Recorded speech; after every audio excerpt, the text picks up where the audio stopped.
Assalamualaikum warahmatullahi wabarakatuh. Kami dari kelompok 7 ingin membahas tentang kasus polemik laporan keuangan pada PT Garuda Indonesia.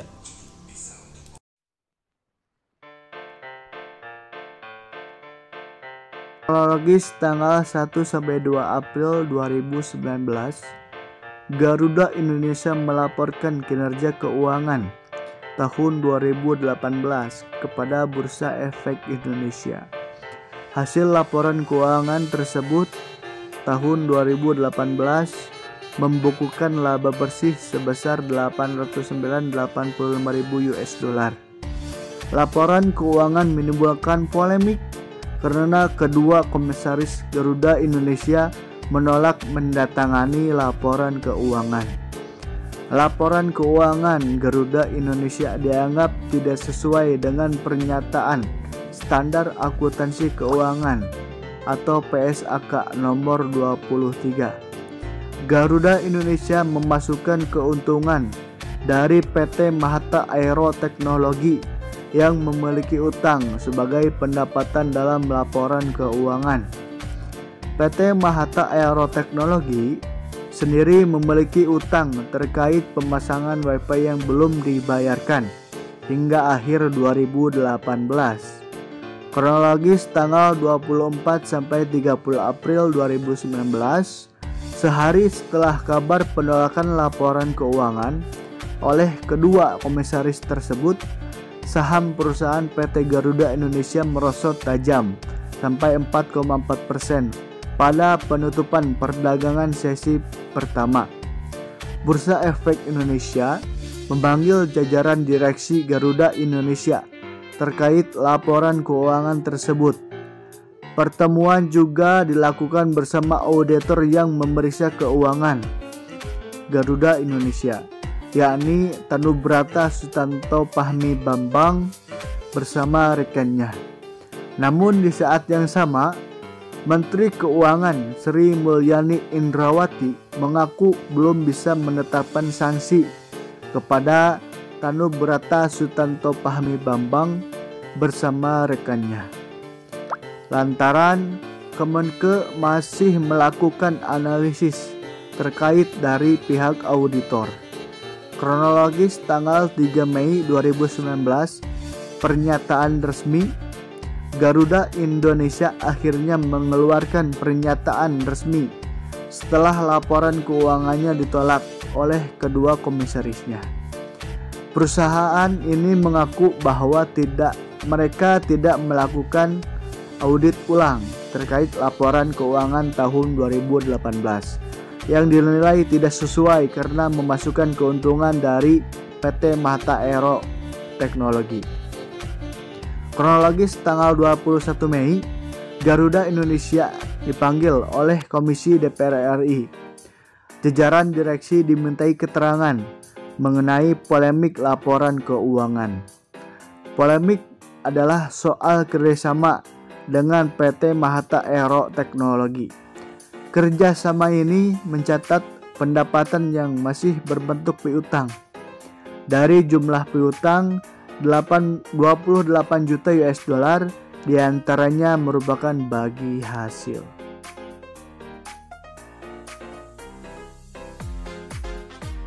Yang pertama, prinsip integritas.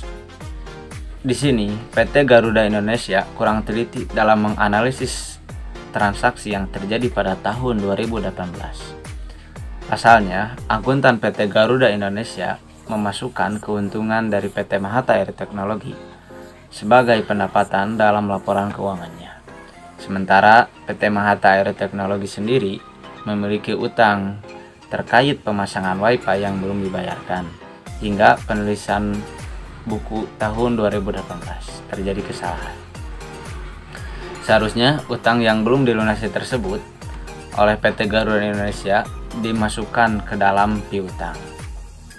Yang kedua, prinsip perilaku profesional. Dalam mengaudit laporan keuangan, seorang auditor harus memegang teguh standar dan prinsip akuntan publik harus profesional. Artinya, setiap praktisi wajib mematuhi hukum dan peraturan yang berlaku sesuai dengan standar akuntansi. Namun, KAP Tanubrata Susanto Fahmi Bambang bersama rekannya melakukan pelanggaran berupa pelaksanaan audit belum sepenuhnya mengikuti standar akuntansi yang berlaku. Hal ini nampak ketika laporan keuangan PT Garuda Indonesia masih terjadi kesalahan sehingga berpengaruh terhadap neraca keuangan PT Garuda Indonesia. Yang ketiga, prinsip kompetensi serta sikap kecermatan dan kehati-hatian profesional. Dalam menyusun laporan keuangan, sebagai seorang yang berprofesi akuntan, KAP Tanubrata Susanto Fahmi Bambang bersama rekannya seharusnya mencermati dan lebih profesional dalam memeriksa setiap praktisi sehingga menghasilkan laporan keuangan yang valid, akuntabel, dan transparan. Namun, auditor Tanubrata Susanto Fahmi Bambang rupanya kurang mencermati laporan keuangan yang diaudit. Hal ini terbukti ketika PT Garuda Indonesia mengaku bahwa mereka tidak melakukan audit ulang terkait laporan keuangan 2018 yang dinilai tidak sesuai karena memasukkan keuntungan dari PT Mahata Air Teknologi.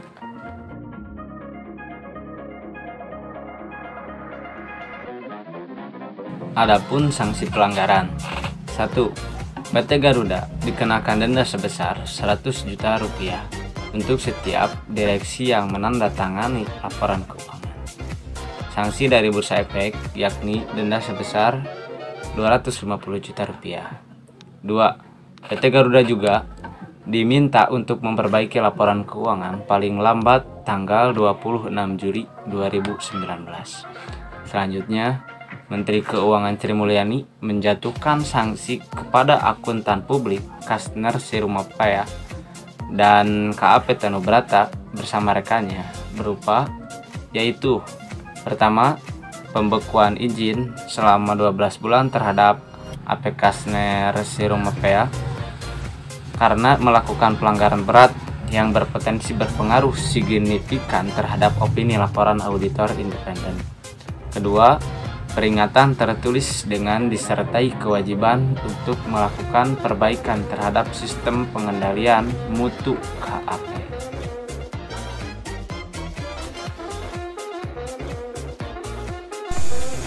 PT Garuda Indonesia juga telah mendapatkan sanksi dari Otoritas Jasa Keuangan atau OJK yang telah resmi memberikan sanksi dan perintah tertulis kepada PT Garuda Indonesia Persero Tbk karena terbukti bersalah dalam menyampaikan laporan keuangan tahunan per 31 Desember 2018 yang terdiri dari memberikan perintah tertulis kepada PT Garuda Indonesia untuk memperbaiki dan menyajikan kembali laporan keuangan tahunan perseroan per 31 Desember 2018 serta melakukan paparan publik atau public expose atas perbaikan dan penyajian kembali laporan keuangan tahunan. Yang kedua, mengenakan sanksi administratif berupa denda sebesar 100 juta rupiah kepada PT Garuda Indonesia atas pelanggaran peraturan OJK nomor 24 POJK 04 2016 tentang laporan tahunan emiten atau perusahaan publik. Yang terakhir, mengenakan sanksi administratif berupa denda masing-masing 100 juta rupiah kepada seluruh anggota direksi PT Garuda Indonesia Persero Tbk atas pelanggaran peraturan Bapepam nomor 7/11 tentang tanggung jawab direksi atas laporan keuangan.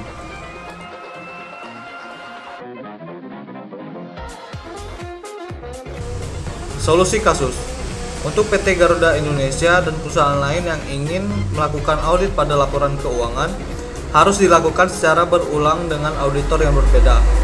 Hal ini dilakukan untuk menghindari terjadinya kesalahan baik yang disengaja maupun tidak disengaja dalam laporan keuangan.